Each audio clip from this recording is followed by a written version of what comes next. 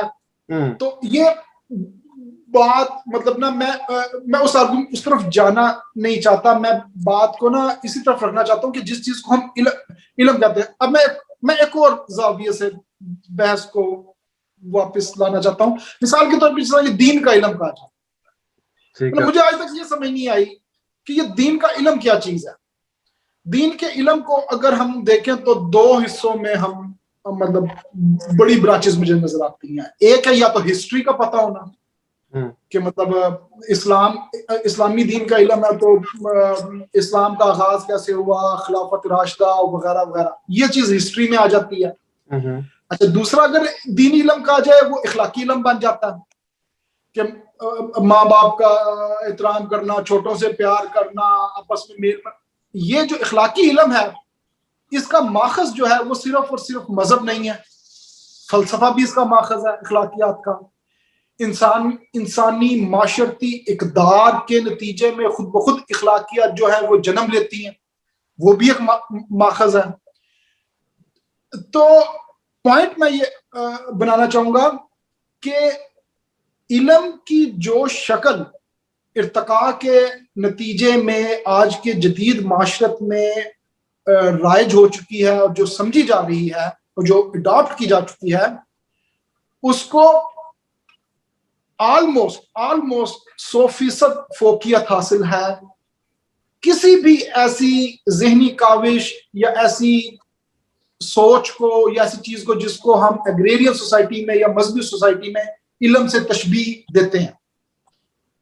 تو یہ ہے میرا علم کے حوالے سے بات. جو سجاد صاحب نے جمالیات کی بات کی ہے, میں اس کے اوپر تھوڑا سا کمنٹ کرتا ہوں. جیسا انہوں نے کہا کہ جو سائنٹسٹ ہے وہ آ کے بیٹھتا ہے, اس کو پرندوں کی آواز اچھی لگتی, اس کو سائنٹیفکلی وہ کر لیتے ہیں, حساب لگا لیتے ہیں. میرا ایک باڈی ٹمپریچر ہے, ٹھیک ہے, اگر انوائرمنٹ کا ٹمپریچر اس سے زیادہ ہو جائے تو مجھے ٹھنڈ لگتی ہے, اب وہ گرمی لگتی ہے. اگر کم ہو جائے تو مجھے ٹھنڈ لگتی ہے. ہاں, ماحول کا ٹمپریچر ایسا ہو 22 ڈگری سینٹی گریڈ 21 ہوا چل رہی ہو تو میری باڈی ریلیکس رہتی ہے, اس کو کوئی ایفرٹ نہیں کرنی پڑتی, مجھے اچھا لگتا ہے وہ ماحول. اچھا, جو پرندوں کی آواز کی بات کی ہے, مطلب کوئی آواز آتی ہے میرے کانوں میں آ کے لگتی ہے, اگر وہ مجھے اچھی لگتی ہے تو میں اس کو انجوائے کروں گا. وہ جو ٹک ٹک ٹک ٹک ٹک ٹک ٹک ٹک یہ حدود کی آواز آتی ہے وہ اتنی بری لگتی ہے اگر وہ آپ کے قریب سے آ رہی ہو, ٹھیک ہے. وہ جو درخت ٹک ٹک ٹک ٹک ٹک موڑی کر رہا ہوتا ہے درخت کے اندر, تو میں بسط احترام گزارش کروں گا کہ جمالیات کو بھی بڑی حد تک ڈیفائنڈ کیا جا سکتا ہے سائنٹیفک ٹرمز میں. بالکل صحیح, ٹھیک ہے. دیکھیں یہ بات یہ ہے کہ جمالیات بھی ذوقی معاملہ ہے نا. ہو سکتا ہے لوگوں کو کبے کی آواز بھی اچھی لگتی ہو, لیکن دیکھیں کسی بھی آواز کو یا کسی بھی ذوقی معاملے کو چیلنج نہیں کیا جا سکتا انلیس کہ اس سے کسی دوسرے کو نقصان نہیں پہنچ رہا. ٹھیک ہے, وہ کہتے ہیں نا, دیکھیں انسان کے حوالے سے جب آپ علم کی بات کرتے ہیں یا اس کے آرام کی بات کرتے ہیں, اس میں تخیل بھی آ جاتا ہے. تو ایک وقت تھا جب انسان زیادہ تکلیف میں تھا, آج بھی انسان تکلیف میں ہے لیکن نسبتاً کم تکلیف میں ہے.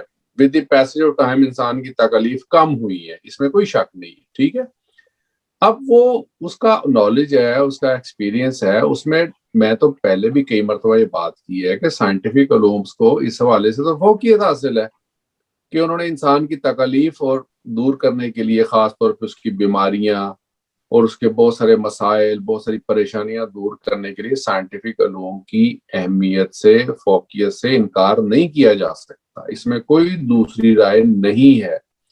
لیکن اس کے ساتھ ساتھ انسان کے اندر بہت سارے ایستھیٹک معاملات, نفسیاتی معاملات, جمالیاتی معاملات ذوقی سطح پر پنپ رہے ہوتے ہیں, پل رہے ہوتے ہیں, جن کی حیثیت سے کوئی بھی معاشرہ کہیں بھی انکار نہیں کرتا.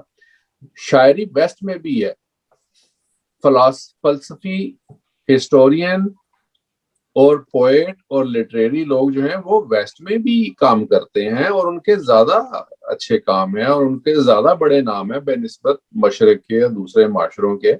لیکن الٹیمیٹ نتیجہ کیا نکلتا ہے؟ وہ کہتے ہیں وہی قصے اندھیروں کے, وہی باتیں اجالوں کی, چراغے آرزو لے کر نہ تم نکلے نہ ہم نکلے. ٹھیک ہے, تو انسان تو آج بھی دکھی ہے, چاہے وہ اگریرین سوسائٹی ہے چاہے وہ انڈسٹریل سوسائٹی ہے. تو انسان کے دکھ تو بات سنیں, جو اگریرین سوسائٹی میں نا وہ سر جی انسان زیادہ دکھی نہیں ہے. میرا اتفاق ہوا کچھ عرصہ پہلے, 2007-8 کی بات ہے, میں اپنے گاؤں گیا, وہاں پر میرا بھی یہی خیال ہے, زیادہ دکھی نہیں ہے بندہ وہاں میں. اسٹرانگلی ڈس ایگری. ایک سیکنڈ ہے, بڑا قصہ مختصر ہے. تو اس وقت تو پتا ہے آپ کو 2008 میں کوئی اکانومی کرائسس جو ہے وہ ورلڈ وائڈ چل رہا تھا. ہمیں تو یہاں پہ اتنا محسوس نہیں ہوا ناروے میں, لیکن بڑا افیکٹ ہوئے بہت دنیا اس سے. تو میں پاکستان گیا, وہاں پر اپنے گاؤں گیا, ایک بندہ بیٹھا ہوا تھا, ٹالی کا جو درخت ہے اس کے نیچے ایسے چارپائی ڈال کے ایسے. میں نے کہا بھائیان کیسے ہیں, ٹھیک ٹھاک ملے جلے. میں نے کہا دنیا میں اکانومی کرائسس چل رہا ہے تو آپ کو کیا اس سے, کہتا وہ کیا ہوتا ہے وہ کہتا ہے کہ میری جو صورتحال ہے وہ پہلے سے بہت بہتر ہے, میں تو انجوائے کر رہا ہوں اور مجھے اس کا کوئی سروکار نہیں کہ کیا. اب جو ہمارے طرح کی جو انڈسٹریل سوسائٹیز کے لوگ ہیں وہ بات سنی لیں تو ان کو ٹینشن جو ہے شروع ہو جاتی ہے کیا ہو جائے. جی ظفر بھائی. جی یہ جس بندے سے آپ ملے جو ٹالی کے درخت کے نیچے بیٹھا ہوا تھا, یہ ایک بندہ ہے, مثال ہے ایگریرین سوسائٹی کے فرد کی. کیا آپ اس کو ہر لحاظ سے ایکول فوٹنگ پہ رکھیں گے اس بندے کی جو یہاں واٹرلو یونیورسٹی میں بیٹھا ہوا کمپیوٹر سائنس کی کلاس اٹینڈ کر رہا ہے؟ نہیں بالکل نہیں. میں بیسیکلی ان کو کمپیرزن اب پتہ نہیں کیسے کروں کیسے نہ کروں, لیکن میرا خیال ہے کہ جو کمپیوٹر سائنس پڑھ رہا ہے اس کو بڑا یہ نہیں پتا کہ وہ اس نے زمین کو کتنا نرم کرنا ہے کہ جو گندم کا بیج ہے اس کے اندر پنپ. دیکھیں ہر ٹریڈ کی, ہر انسان کی اپنی کنٹریبیوشن ہے. دنیا میں سبھی لوگ کریٹو نہیں ہیں, یہ دنیا سبھی کریٹو لوگوں کی وجہ سے نہیں چل رہی. یہ دنیا بہت تھوڑے کریٹو لوگ ہیں جن کی کنٹریبیوشن ہے, بہت کم لوگ ہیں جو پالیسی بناتے ہیں, بہت تھوڑی رولنگ ایلیٹ ہوتی ہے, اور یہ ہر کنٹری میں اسی طرح ہی ہے. میسز جو ہیں, پبلک جو ہے, دیکھیں امریکہ میں, یہ ظفر صاحب اچھے طریقے سے بتا سکتے ہیں, وہاں پہ بہت بڑی تعداد اس قسم کے لوگوں کی ہے جو اپنے آپ کو ڈمی کہتے ہیں کہ وہ یہ ڈمی. ٹھیک ہے, اور اس قسم کے جو بالکل نارمل سطح پہ بیٹھے ہوئے لوگ ہیں وہ آپ کو ہر معاشرے میں مل جاتے ہیں. یہاں پہ یورپ میں بہت بڑی تعداد لوگوں کی ایسی ہے جو بیچارے بالکل میڈیوکر اور ان کو کسی بات کا کچھ پتہ نہیں ہوتا.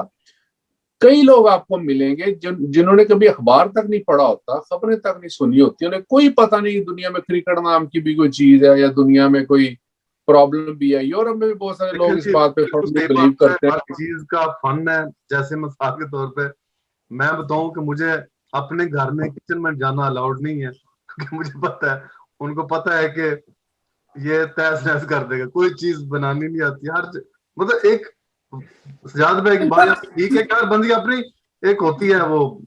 دیکھیں صاحب, یہ جو سارا ہم بکھیڑا ڈال کے بیٹھے ہوئے ہیں, یہ بیٹھے ہوئے ہیں جب تہذیبوں کا آپس میں ٹکراؤ ہوتا ہے, جب سماج کا ٹکراؤ ہوتا ہے تب پتہ چلتا ہے کہ کون سے سماج کا ایوریج ذہن کہاں پہ کھڑا ہے اور کون سے سماج کا ایوریج ذہن کہاں ہے. اگر آپ انڈیویجولی دیکھیں گے پھر تو کوئی فیصلہ نہیں ہو سکتا. پھر تو مطلب بات یہ, میں بات سنیں, سماج کا ٹکراؤ فکری سطح پہ ہوتا ہے. ٹھیک ہے, اور یہ سماج کا ٹکراؤ فکری سطح پہ بھی جو ہوگا نا وہ بلیف کی بنیاد پہ ہوگا. اچھا, اب ایک آدمی ہے یار, اسے باجری کی روٹی پسند ہے, ایک آدمی اسے گندم کی روٹی پسند ہے, ایک سماج ہے وہاں مکئی کی روٹی پسند ہے, ایک سماج ہے وہاں پہ آلو کھایا جاتا ہے. ٹھیک, یہ ذوقی معاملات ہیں. قوموں کی تشکیل میں ان کے جغرافی، ان کے کلچر اور ان کی تاریخ کا بہت زیادہ عمل دخل ہوتا ہے. اس دنیا میں یلو ریسز جو ہیں ان کی اپنی معاملات ہیں، ان کی اپنی تخلیقات ہیں، ان کا اپنا ریفرنس ہے سوچنے کا. عربوں کا اپنا ریفرنس ہے سوچنے کا. ساؤتھ ایشینز لوگ اور طرح سوچ رہے ہیں، یورپ کے لوگ اور طرح سوچ رہے ہیں. امریکنز جو ہیں وہ دیکھیں، یہ میں سمجھتا ہوں کہ ان سب چیزوں کو ہم مکس اپ نہیں کر سکتے. ان کے ریفرنسز کو نہ چیلنج کیا جا سکتا ہے، نہ ان کو مکس اپ کیا جا سکتا ہے. ان سب کے بیلنس سے دنیا کا ایک بیلنس اور ایک نظام چل رہا ہے. سبھی لوگ اگر ایک ہی سطح پہ چل پڑے یا ایک ہی فکر پہ چل پڑے تو میرا خیال ہے کہ اس سے کافی مسائل پیدا ہو سکتے ہیں. ہاں جی، ظفر صاحب آپ کچھ ایڈ کرنا چاہ رہے ہیں میرے ساتھ؟ جی سر دیکھیں، اچھا چلے آپ نے یہ بات کی کہ فکری سطح پہ ہوتا ہے، میں پھر آپ سے کوشچن کرتا ہوں. پھر یہ جو کولونائزیشن ہوئی تھی بر صغیر کی، کہ ایک برطانوی سماج وہ آیا، اس نے اپنے سے ہزاروں گنا بڑے سماج کے اوپر تقریباً ہر طرح کی برتری حاصل کی، سماجی، معاشی، سیاسی، حربی، فکری، ایون فنون لطیفہ تک کے اندر جو مطلب جو یہاں کی انٹیلیجنشیا تھی بر صغیر کی، اس نے یہ دیکھا کہ ڈرامہ کیا ہے اور مطلب تھیٹر کیا چیز ہے اور اس کو اپنایا. تو پھر یہ جو آپ نے بات کی ہے، اس میں آپ کولونائزیشن آف بر صغیر کو کیسے دیکھتے ہیں؟ دیکھیں کولونائزیشن جو ہے یہ تو آپ دیکھیں وہ طاقتور کی بات ہے نا. اب جو امپیریلزم ہے، امپیریلزم آپ دیکھ رہے ہیں، جب یہ ان کے پاس طاقت تھی تو انہوں نے کیا کیا؟ جب مسلمانوں کے پاس طاقت تھی، یہ بھی یورپ آ گئے، یہ بھی فرانس تک آ گئے، یہاں پہ انہوں نے اسپین فتح کر لیا. ترکی کی جو سلطنت تھی، آٹومن امپائر نے کیا کچھ کیا یورپ کے ساتھ. یہ جو امپیریلسٹک سوچ ہے یا جو فاتح اور مفتوح کی جو گیم ہے، اس میں بہت سارے دوسرے عوامل ہیں جن کو بہت ساری فوقیت حاصل ہے. بر صغیر اٹ سیلف کوئی عام چیز نہیں تھی. اس پہ ہم نے پہلے بھی دفعہ بات کی ہے کہ انگریزوں کے آنے سے پہلے بر صغیر زیادہ خوشحال تھا. اور ششی تھرور ایک مصنف ہیں اور انڈیا سے ان کا تعلق ہے، غالباً لوک سبھا کے ممبر بھی ہیں. ان کی کتاب ہے میرے ذہن سے اس کا نام نکل گیا، وہ پڑھنے سے تعلق رکھتی ہے.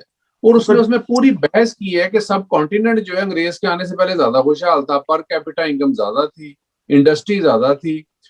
آپ کبھی انڈیا کا اپنا لوکل ہیریٹیج دیکھیں، ان کی جو تعمیرات ہیں، جو پرانے مندر ہیں، آپ کو پورے یورپ، پورے امریکہ، پوری رومن امپائر میں اس طرح کی بلڈنگ نظر نہیں آئیں گی. اس لیے میں نہیں سمجھتا کہ اس طرح کے کمپیریزن یعنی ان چیزوں کا. یہ جو ملٹری پاور ہے، دیکھیں ملٹری پاور اور نیو ٹیکٹکس جو یورپین قوموں نے اڈاپٹ کیے تھے، اس حوالے سے ان کو ضرور فوقیت حاصل تھی. لیکن ایک دوسری جو پرامن قوم تھی اس وقت، جو اور بہت سارے معاملات میں آگے تھی. آپ یہ نہیں کہہ سکتے کہ یہ بالکل ہی جانور لوگ تھے یا ان کے پلے ہی کچھ نہیں تھا، ایسا نہیں ہے. آپ یہ کہہ سکتے ہیں کہ انہوں نے چونکہ فنون حرب کو یا وار ٹیکٹکس کو یا وار ٹیکنالوجی کو انہوں نے فوقیت نہیں دی، لہذا یہ اپنے سے تھوڑوں سے مار کھا گئے، ٹھیک ہے. لیکن اس کے علاوہ اور بہت سارے ایسے معاملات تھے جن میں برصغیر کے لوگ جو تھے وہ یورپین قوموں سے پیچھے نہیں تھے. یہاں پہ جو آپ نے بات کی نا کہ یہ لوگ جو، یعنی آپ نے میں مسلمانوں کی طرف اشارہ کیا کہ پہلے جب یہ بڑھ رہے تھے، انہوں نے اپنی سلطنت بنائی دنیا، جب ان کے پاس طاقت تھی تو وہ کیا کہتے ہیں، تھمتا نہ تھا ہمارا سیل رواں ہمارا. وہ جب ان کے پاس طاقت تھی تو یہ پوری دنیا میں چھائے ہوئے تھے. بالکل. اور آپ دیکھیں کہ ایران کو چھوڑ کر جب مسلمان باہر نکلے ہیں، مصر، لیبیا، تیونس، مراکش تک کی، ایون کہ نہ صرف کلچر چینج کیا بلکہ زبان تک کو انہوں نے چینج کیا. تھمتا نہ تھا کسی سے سیل رواں ہمارا. یس. تو وہ ادھر سے افریقہ پورا، ایشیا، ادھر سے یورپ اور عرب اور ایران اور سینٹرل ایشیا تک. عربین کلچر اور زبان نے کہ ملکوں کی زبانیں تک چینج انہوں نے کر دی، سوائے ایرانیوں نے انہوں نے پیچز کو رکھا. جبکہ انگریز جو ہیں وہ اس زیادہ کی بات کہ کسی لحاظ سے ان کو برتری حاصل تھی، جس کو آپ فوجی برتری کہہ لیں یا کوئی ٹیکٹکس سے، جس کی وجہ سے وہ آئے اور انہوں نے قابو کیا، سر لیکن اتنا کلچر کہ اس کو چینج پورا نہیں کر سکے. بحث جو تھی وہ یہ تھی کہ علم کیا چیز، علم اور علم کے نتیجے میں حاصل ہونے والی جو میرا خیال علم جو ہے نا اسی کے اوپر بحث ہے، کیونکہ یہ ساری چیزیں ظفر صاحب یہ سارا مطلب علم ہی ہے نا، یہ علم ہی. آپ ہر روز ایک نئی چیز سے متعارف ہو رہے ہیں، ہر روز آپ کو. میں اس کو تھوڑا سا کنکلوڈ کرتا ہوں دو تین باتوں پہ. میں نے جو نتیجہ اخذ کیا ابھی تک کی بات پہ کہ ہم لوگ تھوڑا سا پڑ گئے علم کے کمپیریزن کے چکر میں، ٹھیک ہے. میں علم کو کمپیریزن نہیں کرنا چاہتا. میں یہ کہہ سکتا ہوں کہ اس علم کی بنیاد کے اوپر معاشروں کو زیادہ فائدہ حاصل ہوا یا اس کے نتیجے میں کم، وہ نظر آ جاتا ہے. دیکھیں ہم جو یہ دیکھ رہے ہیں کہ جن اقوام نے موجودہ دور میں زیادہ ترقی نہیں کی، ان میں زیادہ تر آپ دیکھیں کہ مسلمان ممالک یا افریقہ کے ممالک یہ قومیں زیادہ تر شامل ہیں. اچھا، ہم اب مسلمانوں کو اگر موضوع بحث بنائیں تو مسلمانوں میں یہ ہمیشہ سے یہ بات زیر بحث رہی ہے کہ علم جو ہے اس کی بنیاد جو ہے مذہب ہے، ٹھیک ہے نا. اچھا، اب یہاں پہ بہت بنیادی نقطہ یہ آ جاتا ہے کہ مذہب میں جب آپ علم کو تلاش کرنے کی کوشش کرتے ہیں تو آپ کے پاس ڈیوائن نالج، یعنی جو مذہب میں ٹرمینالوجی استعمال ہوتی ہے، ڈیوائن نالج کو فوقیت حاصل ہے. اب جب ڈیوائن نالج کو فوقیت حاصل ہوتی ہے تو وہاں پہ چیزیں جو رک جاتی ہیں. مذہب میں جب آپ divine information, divine message, divine knowledge کو فوقیت دیتے ہیں، آپ اس میں سے ہر چیلنج کا جواب ڈھونڈنے کی کوشش کرتے ہیں. نتیجہ یہ نکلتا ہے کہ آپ کو ایک خاص ٹائم کے بعد، چونکہ آپ وہ میسج نہیں بدل سکتے، کسی میں ہمت نہیں ہے، جرات نہیں ہے کہ وہ کسی حدیث کو یا قرآن کی کسی آیت کو بدل دے یا بدلنے کی کوشش کرے. مسلمانوں میں تو اس کا کانسیپٹ ہی نہیں ہے اور نہ ایسا ممکن ہے. آپ میکسیمم کرتے ہی ہیں کہ آپ اس کی انٹرپریٹیشن کرتے ہیں، اجتہاد کرتے ہیں، قیاس کرتے ہیں، انٹرپریٹ کرتے ہیں چیزوں کو. اس کے نتیجے میں آپ میکسیمم کوشش کریں گے چیلنجز کو فیس کرنے کے لیے. اس میں بہت ساری قباحتیں آ جائیں گی، بہت سارے مسائل آ جائیں گے، بہت سارے اختلافات آ جائیں گے. جو دوسرے علوم ہوتے ہیں جس میں دین شامل نہیں ہوتا یا مذہب یا فیتھ یا بلیف شامل نہیں ہوتا، وہاں پہ آپ کو اس قسم کے چیلنجز نہیں ہوتے. آپ کا دل چاہے آپ نیوٹن کی تھیوری اڑا کے رکھ دیں، آپ کا دل چاہے آپ آئنسٹائن کو چیلنج کر دیں، آپ کے اوپر کوئی فتویٰ نہیں لگتا، آپ کے اوپر کوئی کسی قسم کی بلاسفیمی نہیں لگتی، آپ کے خلاف کوئی مکتبہ فکر اٹھ کے کھڑا نہیں ہو جاتا. اگر آپ کسی تھیوری کو، کسی معاملے کو، کسی سائنٹیفک ریسرچ کو اپنی ریسرچ کے ذریعے چیلنج کرتے ہیں یا ثابت کرتے ہیں کہ یہ رانگ تھی اور میرے پاس اس کے یہ ایویڈنسز ہے، تو آپ کو ایکسیپٹ کر لیا جاتا ہے. اس قسم کی جو سوسائٹی ہے وہ چونکہ تھیوریٹیکل سوسائٹی بن جاتی ہے، پریکٹیکل سوسائٹی بن جاتی ہے. وہاں پہ ڈیبیٹ کو فوقیت حاصل ہو جاتی ہے، وہاں پہ مکالمے کو امپورٹنس مل جاتی ہے، وہاں پہ معاملات بہتر ہونا شروع ہو جاتے ہیں کچھ بہت دوسرے حوالوں سے، ترقی کے حوالوں سے اور انسانی سوسائٹی کے حوالوں سے. لیکن اگین جو مذہبی معاشرے ہیں، پیور ٹپیکل جو تھیوکریسی جہاں پہ نافذ ہے، وہاں پہ یہ عمل رک جاتا ہے اور اس کے نتیجے میں وہ قومیں پیچھے رہ جاتی ہیں. لیکن ہم یہ فینومینا ہے اور ایسا ہوتا ہے، لیکن اس میں فکری سطح پہ آپ کولیکٹیولی چیزوں کو ضرور کریٹیسائز کر سکتے ہیں، لیکن انڈیویجولی آپ کو ہر معاشرے میں، ہر سوسائٹی میں اچھی اور بری مثالیں مل جائیں گی. بالکل ٹھیک ہے. یعنی کہ جو ظفر صاحب جو نالج ہے اس کا کمپیریزن یہ ہے. ظفر صاحب تو پوچھ لو نا، ظفر صاحب کی نالج کی. ہاں جی، میں اپنے کنکلوڈنگ ریمارکس دیتا ہوں. جی جی. وہ یہ کہ تجرباتی علم کو فوقیت حاصل ہے کسی بھی قسم کے منطقی، آئیڈیالوجیکل یا جمالیاتی علم کے اوپر. بالکل صحیح. اس کا قطعاً مطلب یہ نہیں ہے کہ جب تجرباتی علم والی معاشرت جب دوسری معاشرت کے اوپر حاوی ہوتی ہے تو دوسری معاشرت کے تمام تر علوم کو وہ ختم کر دیتی ہے. نہیں، ایسے نہیں ہوتا. ہاں، جو معاشرت کا دھارا ہے کہ معاشرت نے کس طرف جانا ہے، سوسائٹی نے کس طرف جانا ہے، اس کی راہ آج کے دور کے اندر تجرباتی علوم متعین کر رہے ہیں. میں سمجھتا ہوں. بالکل صحیح ہے. میرا خیال ہے علم کے اوپر کافی جو ہے وہ اثیر حاصل بحث ہو چکی ہے کہ نالج کیا ہے.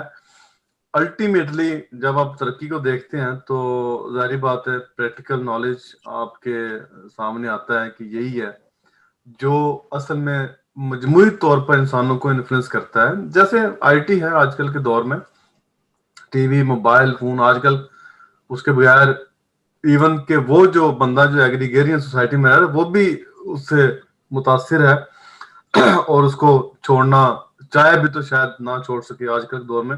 لیکن جو اس کے پاس نالج ہے اس کا صرف اسی کے پاس ہے, اس کو سوسائٹی پوری کو شاید نہ صحیح لیکن اپنے آپ کو برل وہ کسی حد تک فائدہ دے رہا ہوتا ہے. تو یہ ایک کہہ لیں کہ قسم ہے علم کی. لیکن آپ کی بات درست ہے کہ جو علم پریکٹیکلی انڈسٹریل سوسائٹی کے اندر رائج ہو جاتے ہیں وہ بحیثیت مجموعی سوسائٹیز کو فائدہ پہنچاتے ہیں, چاہے کسی بندے کو سمجھ آ رہی ہے اس کی نہیں آ رہی. جیسے ٹیلی فون کی بات آپ نے کی, اب کسی بندے کو شاید نہ پتا ہو ایگریگیٹڈ سوسائٹی میں کہ جو الیکٹرو میگنیٹک ریز ہیں کیا, یہ کنورٹ کیسے ہوتی ہیں اور کیسے آواز جا رہی ہے, اس کو اس سے کوئی سروکار نہیں لیکن وہ چیز وہ استعمال کر رہا ہے. تو یہ ایک بہت بڑا کہہ لیں کہ انڈسٹریل سوسائٹی کا نالج کا استعمال جو کہ ایگریگیٹڈ سوسائٹی کے نالج سے آپ کمپیئر بھی نہیں کر سکتے. تو دوستو آج میرا خیال اتنا ہی کافی ہے. آپ کا بہت بہت شکریہ. انشاءاللہ اگلی نشست میں ایک نئے سوال کے ساتھ آپ کے سامنے حاضر ہوں گے. جی السلام علیکم ورحمۃ اللہ.